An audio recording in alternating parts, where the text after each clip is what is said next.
I'm Isaac Zablocki. I am the director and co-founder of the Real-Abilities Film Festival here in New York. I myself have a learning disability, and disability has always been a very close part of my life, but I really came to it from the cinematic perspective. I run a film program here at the Marlene Meyerson JCC Manhattan, and my goal was to bring films to people that weren't being seen, that needed to be seen. Over 15 years ago, disability was a topic that was completely underexplored, underrepresented, and it was so important for me to bring these films, and nobody else was presenting them. And I said, wow, we have here material for a festival. I met a woman named Anita Altman, who was running a network of disability organizations at the time. She had the same dream, so together we built this festival.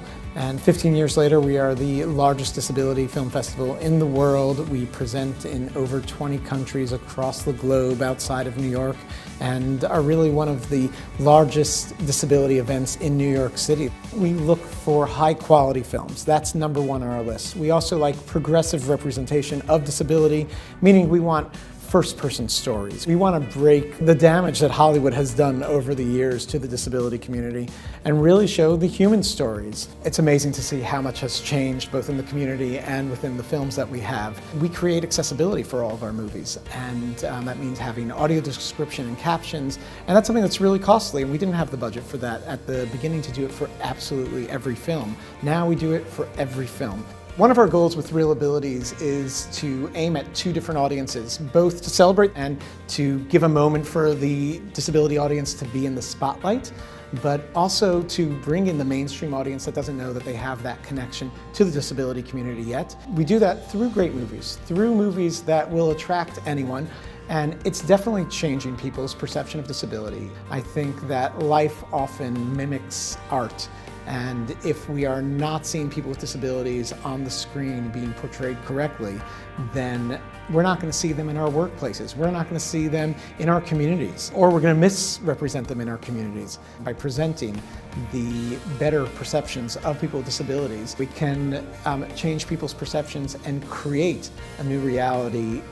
Last year, we had Robert De Niro opening our festival, and I said, you know, we can't top that. This year, Troy Kutzer's coming, we've had Marlene Matlin, and it's just been such an honor for all these celebrities not only to come to support the films, but to really help support the message of Real-Abilities. They're going to be bringing more people and more eyeballs to a film festival that is completely under the radar. I love our opening night film called Unidentified Objects. It's a New York film, it's an indie. I love independent films that are just about characters and storytelling. It's also one of those movies that's not about the disability. It happens to be inclusive of disability, that happens to be a great part of the character's identity, but it's really about the characters and their relationship and their road trip story, which can be translated and can be completely universal to anyone in the world. Beyond the films at Real-Abilities, we also have a lot of fabulous events, including a comedy night and many other events relating to art in some ways. And one other thing that we're doing is actually including an accessibility summit for the industry.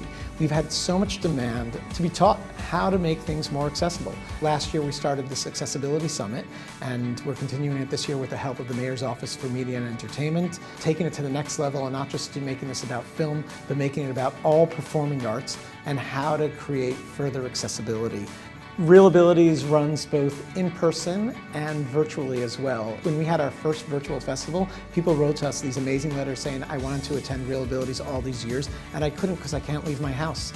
And now people have access, but we're also in multiple locations here throughout New York, so we're in all 5 boroughs. There's been major changes in the disability in media community in the last few years, and there's so much more representation, but it's an uphill battle, and we have a long way to go. I always like to say I'm waiting for the day where Real-Abilities is completely obsolete, and there's no need for it because disability inclusion is everywhere.